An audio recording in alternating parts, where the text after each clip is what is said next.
고린도전서 10장 13절 말씀입니다. 함께 봉독하심으로 하나님 말씀을 받으십니다. 사람이 감당할 시험 밖에는 너희가 당한 것이 없나니 오직 하나님은 미쁘사 너희가 감당하지 못할 시험 당함을 허락하지 아니하시고 시험 당할 즈음에 또한 피할 길을 내사 너희로 능히 감당하게 하시느니라. 아멘. 할렐루야. 이런 책들이 있습니다. 그런 하나님을 어떻게 믿어요? 그리고 하나님 당신께 실망했습니다. 그리고 내가 고통당할 때 하나님 어디 계십니까? 그리고 아직도 교회 다니십니까? 그리고 오늘 설교 제목이죠. 하나님, 제게 왜 이러세요? 이 저자들은 이런 책을 썼지만 교회를 떠나지 않았고 믿음을 버리지 않았습니다.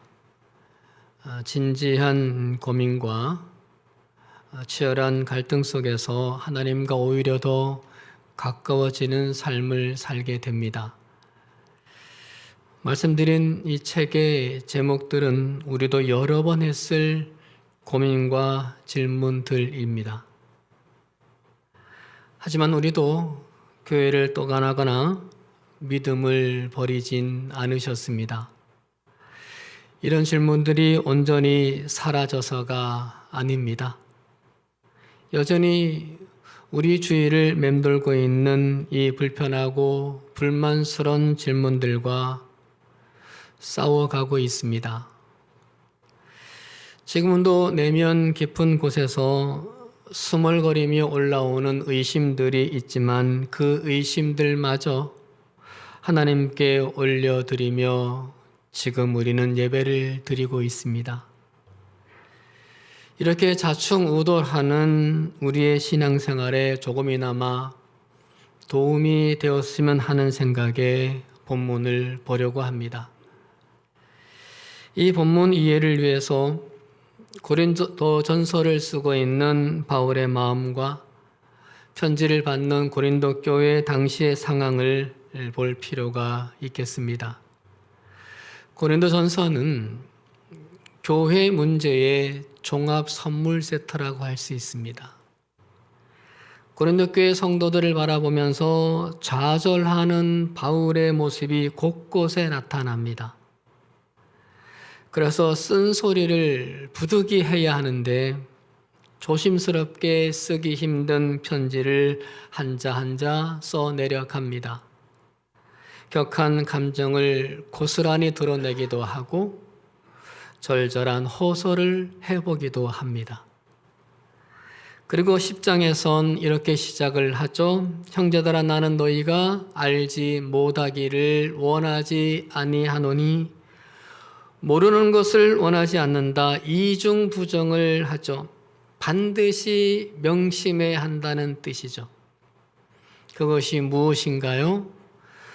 절대 우상 숭배를 하지 말라는 거였습니다. 과거 이스라엘이 우상 숭배로 인해서 망한 역사를 본보기로 이야기하면서 그 과거를 거울 삼고 경계를 삼아 우상 숭배 금지를 깊이 새기라고 말씀을 해 나갑니다. 그리고 12절에서 그런즉 선줄로 생각하는 자는 넘어질까 조심하라 말하죠. 고린도 교회는 영적 자만감이 있는 성도들이 많았습니다. 바울이 보기에는 문제가 많은데 정작 성도들은 이 정도면 나는 괜찮다 교만했고 안일했습니다.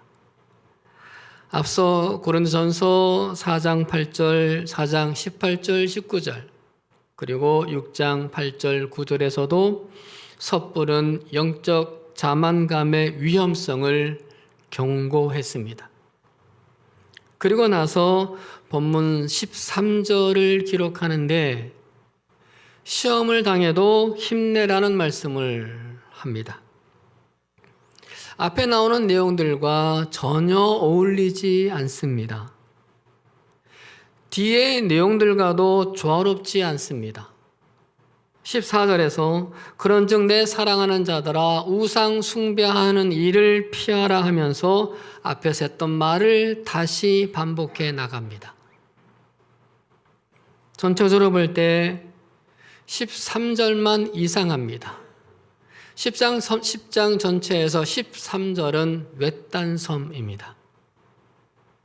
그런데 왜 갑자기 13절 이 말씀을 기록을 했을까요? 뜬금없이 말이죠. 당시 사회의 지배적인 문화가 우상 숭배였습니다. 일상생활 전반에 스며들어 있었죠. 때문에 우상 숭배를 하지 않으면 사회적으로 고립이 되었고 경제적으로 불이익을 당해야만 했습니다. 왕따가 되고 외톨이가 되는 거예요. 그러다 보니 우상 숭배 거절은 어려웠습니다. 사회생활을 위해선, 경제생활을 위해선 적당히 타협하고 동조해야만 했습니다. 그런데 그럼에도 믿음으로 우상 숭배를 거절한 소수의 신실한 성도들이 있었습니다. 말씀을 지키며 세상에 물들지 않으려고 합니다. 세상의 물살을 거슬러 믿음의 싸움을 해 나갑니다. 그런데 그들이 시험을 당하게 되었습니다. 본문에서 시험의 헬라어를 페이라스무스라는 단어를 쓰고 있는데 두 가지 뜻이 공용된 단어입니다. 유혹 플러스 시련입니다. 세상의 유혹과 세상의 시련을 동시에 당한 거죠. 문제는 하나님 말씀대로 사는데 하나님이 지켜주시지 않았다는 겁니다. 다른 사람들과는 달리 오직 말씀으로 살려고 하는데 시련이 그치지 않았다는 겁니다. 우상 숭배를 하고 대충 교회 다니는 그런 성도들은 편하게도 잘 사는데 정작 믿음으로 사는 자들은 고난을 겪는다는 겁니다. 부해가 날 일입니다. 곧 좋아질 것이라는 기대감으로 하나님 붙들고 사는데 시련은 멈추질 않았다는 겁니다. 해서 이런 항의를 합니다. 그런 하나님을 어떻게 믿어요? 하나님 당신께 실망했습니다. 내가 고통당할 때 하나님 어디 계십니까? 하나님 저에게 왜 이러세요? 라고 말입니다. 바울은 바로 이 소수의 성도들을 위해 13절의 외딴섬 같은 말씀을 할애하는 겁니다. 뜬금없는 말씀이 아니라 진심을 담은 애정의 말씀인 겁니다. 그들의 얼굴을 생각하며 애타는 마음으로 쓰는 13절입니다. 내내 꾸지람을 하고 경고를 하다가 13절에서 따스한 위로를 한 거죠. 그 사람들을 위해서요. 애처로운 마음으로 눈물 가득 흘리며 썼을 게 분명합니다. 저와 여러분을 향한 말씀이라 여겨집니다. 이 말씀 속에서 세 가지의 은혜를 보게 됩니다. 첫째, 우리가 당하는 시련 속엔 하나님의 통제하심이 숨어 있다는 겁니다. 본문에서 너희가 감당하지 못할 시험 당함을 허락하지 아니하시고 말씀하십니다. 허락이라는 말을 쓰고 있습니다. 허락은 통제의 의미입니다. 통제하신다는 겁니다.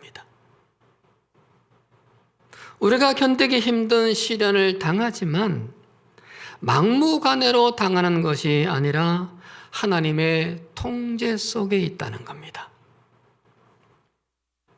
하나님이 우리의 고난을 보고 계시고 그 고난을 컨트롤하고 계신다는 겁니다. 우리가 당하는 시련은 그 하나님의 통제 속에서 견딜 만큼, 감당할 만큼 허락된 것이라는 거죠. 그런 의미에서 내가 믿음으로 사는데도 당하는 시련들이 있을 때 그 시련의 크기는 하나님의 나를 믿고 인정하시는 그 크기와 같다고 할 수 있습니다. 성경에서 감당하기 어려운 시련을 당한 사람들 중에 으뜸을 말하라면 당연히 욥이지 않을까 싶습니다. 누구보다 믿음 좋은 사람으로 살았습니다. 누구보다 자녀들을 믿음으로 훈련을 시켰습니다. 철저했습니다. 하나님이 사단에게 자랑할 정도였습니다. 욥만은 하나님이 믿을 정도였습니다. 그런데 참혹한 시련을 당합니다. 믿음 좋은 7남 3녀 자녀들이 모두 죽고 재산과 건강까지 다 잃어버립니다. 얼마나 힘들었든지 욥이 자기 생일을 저주하면서 울부짖었다. 내가 태어나던 날이 차라리 사라져 버렸더라면 절망을 합니다. 욥기 10장 19절에서도 태어나지 않았으면 좋았었다고 자신을 스스로 저주합니다. 그런데 이 과정에서 욥이 모르는 게 하나 있었습니다. 욥의 시련이 하나님의 통제 속에서 진행이 되고 있다는 겁니다. 1장 12절에서 하나님이 욥을 완전히 집어삼키려는 사단에게 말씀하십니다. 내가 그의 소유를, 욥의 소유물을 다 네 손에 맡기노라. 다만 욥의 몸에는 네 손을 대지 말지니라. 소유물을 건드려도 다만 몸에는 손을 대지 말라며 사단을 통제하십니다. 그래서 사단은 욥의 자식들과 욥의 재산을 다 삼켰지만 욥의 몸은 건드리지 못했습니다.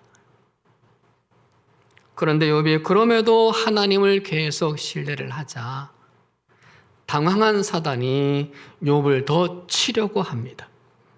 이때 하나님이 또 말씀하십니다. 내가 그를 내 손에 맡기노라. 다만 그의 생명은 해하지 말지니라. 욥의 몸을 허락하지만 이제는 몸을 쳐도 되지만 다만 생명은 통제하십니다. 쓰나미 같은 시련들이 계속 이어지고 있는 그 상황이었습니다만 하나님의 통제가 하나씩 늘 있었습니다. 성경 중에 70인역 성경이 있습니다. 구약 성경을 헬라어로 번역한 성경인데 최초의 구약 성경 번역본으로 가장 공신력이 높습니다. 이 성경에 보면 욥이 당한 고난의 세월은 30년이었습니다. 30년 동안 그 시련들이 지속이 되었고 30년이 지난 후에서야 드디어 모든 것이 회복이 되고 정금같이 되었습니다. 여러분, 욥은 그 30년을 어떻게 죽지 않고 살아낼 수 있었을까요? 날마다 기앗장으로 잿더미에 앉아 몸을 긁어대는 그 삶을 어떻게 살아낼 수 있었을까요? 어떻게 그의 몸이 더 악화되지 않고 정신병에 시달리지도 않고 30년을 견딜 수 있었을까요? 어떻게 위태롭고 살얼음판 같은 하루하루의 삶 30년을 지탱할 수 있었을까요? 욥은 몰랐지만 그 시련들 속에 하나님의 통제가 계속되었기 때문입니다. 하나님의 숨은 손길, 숨은 안전장치가 계속되었기 때문입니다. 시련도 계속 있었지만 하나님의 통제도 계속 있었습니다. 우리는 저마다의 시련들이 있습니다. 저 또한 그 시련의 쓴맛을 보고 있습니다. 얼마만큼의 크기의 시련을 얼마만큼의 시간 동안 견딜 수 있을진 모르겠습니다. 그저 나도 모르게 통제하시는 하나님의 그 숨은 은총을 기대할 뿐입니다. 그 숨은 은총에 긍휼의 내게 있기를 기댈 뿐입니다. 내게 허락된 시련은 나를 나보다 더 잘 아시는 하나님이 내가 견딜 만큼 주신 거겠지. 견딜 수 있을 거야? 하나님이 통제하시니 나도 감당할 수 있을 거야? 소망으로 삽니다. 정금같이 나오게 될 때까지 컨트롤 해주시겠지? 그 믿음으로 삽니다. 사랑하는 여러분, 우리 함께 이 소망과 믿음으로 한 세상 멋지게 살아내기를 축원드립니다. 두 번째, 하나님께서 시련을 허락하신다고 하셨는데 그 시련들을 허락하시면 피할 길도 함께 준비하신다는 겁니다. 본문 중간에서 시험 당할 즈음엔 또한 피할 길을 내사라고 말씀하십니다. 시험 당할 즈음에 헬라어로 쉰토 페이라스모 단어를 씁니다. 쉰, 이 헬라어는 영어의 with입니다. 함께라는 뜻이죠. 그러니까 시험과 함께 라는 말입니다. 시련을 허락하실 때 그 시련과 함께 피할 길이 출발된다는 겁니다. 출구 없는 시련은 없다는 얘기입니다. 우상숭배를 거부하고 오직 하나님만 섬기다가 고립을 당하고 경제적 파탄을 당한 고린도 교회의 신실한 소수의 성도들, 그런 성도들에게는 시련과 피할 길이 공존한다는 겁니다. 시련이 시작될 때부터 함께 말입니다. 주님을 위해 살다가 고초를 겪는 성도들, 그런 성도들에게는 시련이 시작될 때 피할 길도 함께 시작된다. 세속에 물들지 않고 말씀을 지키며 살려다가 시련을 당한 성도들, 그런 성도들에게는 시험이 올 때 반드시 출구도 함께 있다는 겁니다. 그러니 힘들고 아프고 두렵고 캄캄하지만 끝까지 믿음으로 인내하자. 하나님이 지켜주실 것이니 꿋꿋하게 믿음을 지키며 힘내자며 눈물로 간곡하게 호소하며 편지를 씁니다. 하지만 이것이 고린도 교회 소수의 신실한 성도들에게 위로가 되지 않았을지 모릅니다. 지금이 너무 힘들기 때문에, 아직 피할 길이 보이지 않기 때문에 힘을 내라는 말이 오히려 힘들게 합니다. 시간이 흐를수록 도리어 말씀에 대한 신뢰도가 떨어지고 불안하고 혼란이 생깁니다. 그런데 이들은 그 시련을 이겨냈습니다. 고린도 후서가 그 증거인데 피할 길을 믿고 시련을 이겨낸 성도들에 대한 고마움을 고린도 후서에서 바울이 전합니다. 사랑하는 여러분, 시련과 피할 길이 공존한다지만 우리는 그 길을 모릅니다. 그 길이 보이지 않습니다. 출구 없는 시련을 없다지만 아직 출구 없는 동굴에 갇혀 있는 듯합니다. 저도 그렇습니다.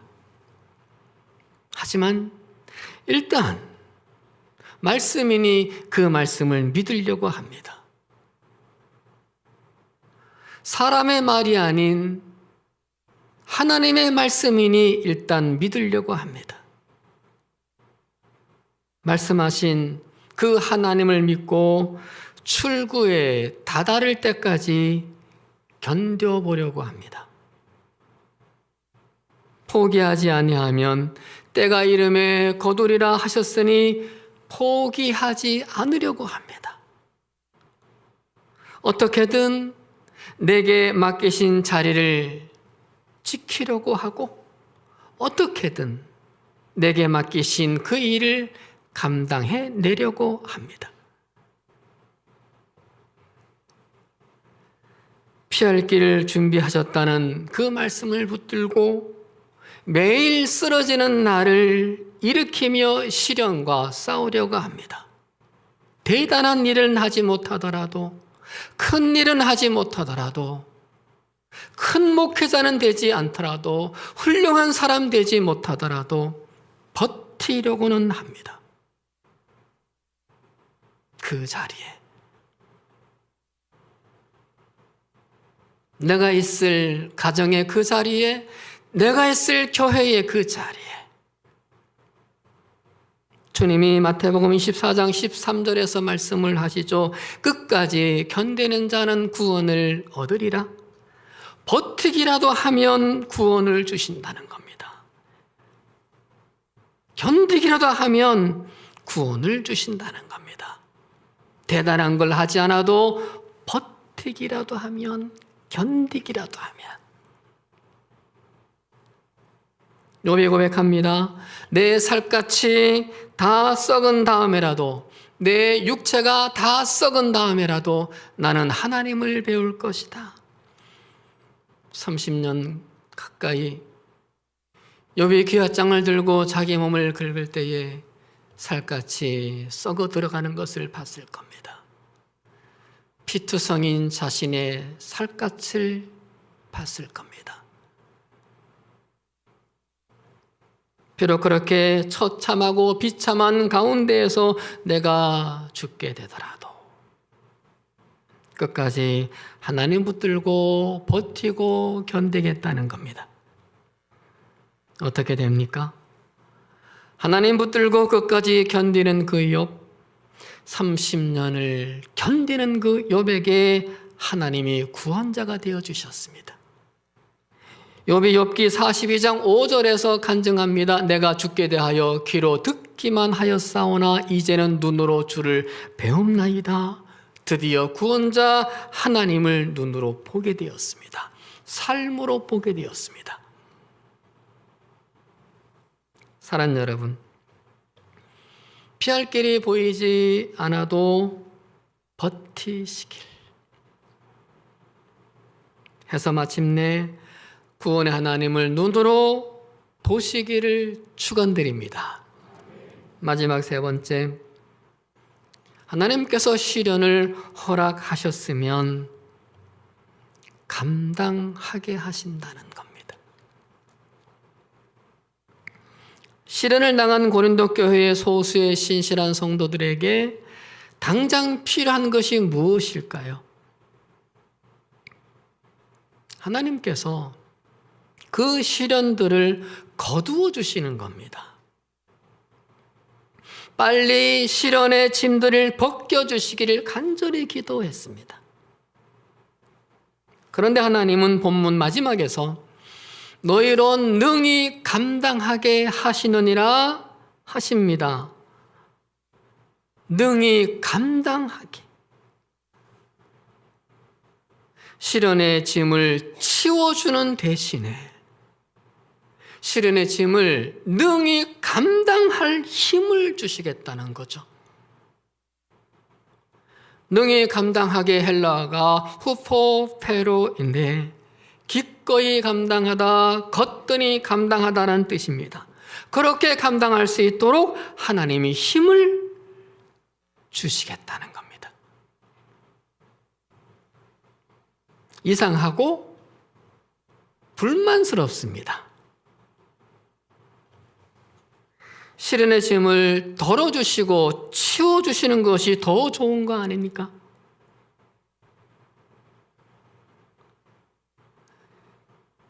힘 말고, 감당할 힘 말고 그거 덜어주는 게 좋은 일 아닐까요?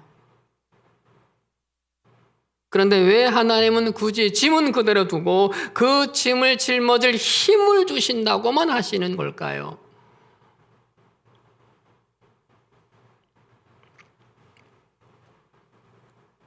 이런 생각을 해봤습니다.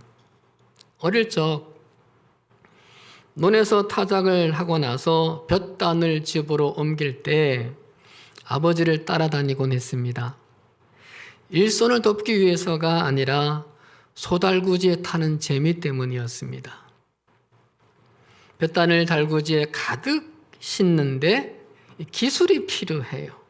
규격을 딱딱 맞춰서 사이즈를 딱딱 맞춰서 높게 쌓습니다.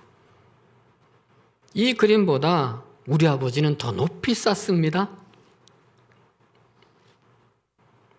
어린 마음에 달구지에 못할까 봐, 짐이 많으면 못하잖아요. 그럴까 봐 아버지 너무 많아, 좀 빼자, 소가 못 끌어요 라고 말씀을 드립니다. 하지만 아버지는 계속 실으십니다. 가득 실으세요. 아니나 다를까 오르막길을 오를 땐 소가 힘들어합니다. 그러면 여지없이 아버지는 뒤로 가셔서 뒤에서 달구지를 미십니다. 소는 자기 집을 잘 알기 때문에 앞에 없어도 잘 가거든요. 소 입장에서 생각해 보면요, 볕단은 짐입니다. 짐. 시련의 짐이에요. 그 짐들이 싫습니다. 그 짐들 하나라도 더 덜어내고 싶습니다. 그런데 그 짐은요, 다름 아닌 소를 살릴 양식입니다. 이제 추운 겨울이 오면 그 겨울에 그 볏짚을 삶아서 먹일 소 여물입니다. 그러니까 짐을 질 만한 힘만 있다면 기꺼이 져야 합니다. 한 단이라도 더 져야 합니다. 그것은 짐이 아니라 양식이 될 것이기 때문에요. 능히 감당할 힘만 있다면, 능히 감당하도록 밀어주는 주인이 있다면 더 이상 짐이 아니라 살림 미천이 될 것이기 때문입니다. 주인은 그것을 압니다. 그래서 소가 싫어하지만 볏짐을 치우지 않고 도리어 많이 싫습니다. 언덕길에선 밀어줍니다. 소가 힘들어할 때 힘을 실어줍니다. 주인이 싫었으니 주인이 책임지고 주인이 힘을 보태는 겁니다. 우리의 주인이신 하나님도 그래서이지 않았을까 싶습니다. 시련의 짐이 언젠간 우리에게 유익이 되고 복이 될 것을 아시기에 우리가 치우고 싶어하는 그 짐들을 치워주는 대신에 능히 감당할 힘을 주시겠다고 하시는 것이 아닐까 싶습니다. 고린도 교회 신실한 그 성도들에게도 말입니다. 감당하면 양식이 되고, 감당하면 힘이 되고, 감당하면 언젠간 살림이 될 것이니까요. 나는 몰라도 하나님은 아시니까요. 이 짐들이, 이 시련들이 어떻게 그렇게 될지 나는 도무지 모르겠으나 그저 나는 이 짐들이 너무 힘들기만 하지만 언젠가는 그것이 내 양식이요, 내 힘이 될 것을 나의 주인 하나님은 아시니까. 해서 바울이 우리가 환난 중에도 즐거워하나니 이는 환난은 인내를, 인내는 연단을, 연단은 소망을 이루는 줄 알미로다 고백합니다. 시련이, 환난이 결국은 소망을 이루는 출발이 되었다는 간증입니다. 하나님이 주시는 힘으로 시련을 인내로 감당하며 연단을 버티고 견디었더니 결국은 내 소망을 이루게 되었다는 거죠. 결국은 그 시련들, 환난들로 나의 간절한 소망을 성취케 되었다는 거죠. 사랑하는 여러분, 허락된 시련들에 감당할 힘을 주시는 하나님을 의지하고 살아갑시다. 그래서 언젠가는 그 시련의 짐들이 우리의 복 덩어리들이 되기를 축원드립니다. 말씀 마칩니다. 본문을 쓰고 있는 바울은 누구보다 믿음이 좋았습니다. 누구보다 헌신했습니다. 누구보다 교회 일을 많이 했습니다. 그런데 그는 죽을 위기를 수없이 당했습니다. 수차례 폭행을 당하고 감옥에도 수차례 갇힙니다. 몸엔 질병도 있었습니다. 내 육체의 가시 곧 사탄의 사자라고 할 정도의 고통의 질병이 있었습니다. 뇌전증과 눈병이었습니다. 그럼에도 바울은 절망하지 않았고, 그럼에도 바울은 무엇보다 실패하지 않았습니다. 어떻게 해요? 끝까지 하나님을 믿었기 때문입니다. 본문에서 바울은 오직 하나님은 밉부사라고 말합니다. 밉부사의 헬라어가 피스토스라는 헬라어입니다. 믿을 만한, 신뢰할 만한 뜻입니다. 믿을 만한 분은 오직 하나님, 신뢰할 만한 분은 오직 하나님이었습니다. 바울은 견디기 힘든 그 시련들 중에서도 오직 그 하나님을 믿고 신뢰했습니다. 어떤 하나님요? 오늘 본문에서 말하고 있는 그 하나님이었습니다. 우리가 당하는 시련을 통제하시는 하나님요. 우리가 당하는 시련에 피할 길도 함께 준비하시는 하나님요. 우리가 당하는 시련을 감당하게 하시는 하나님요. 이 하나님을 끝까지 신뢰했습니다. 해서 마침내 승리합니다. 우리에게도 이 승리가 있기를 주의 이름으로 축원드립니다. 기도하십니다. 미쁘신 하나님, 시련을 감당하고 사는 우리들을 위로하시는 말씀에 힘을 얻게 하시니 감사합니다. 우리의 믿음 약함을, 우리의 믿음 흔들림을, 우리의 믿음 없음을 도와주시옵소서. 하나님을 끝까지 신뢰하는 믿음을 주시옵소서. 살아내기에 힘겹고 감당하기에 버거운 하루, 그 하루하루를 살아갈 힘을 주시옵소서. 우리의 시련들이 간증이 되어 하나님의 사랑 드러나는 날이 오게 해 주시옵소서. 예수 그리스도의 이름으로 기도드리옵나이다. 아멘.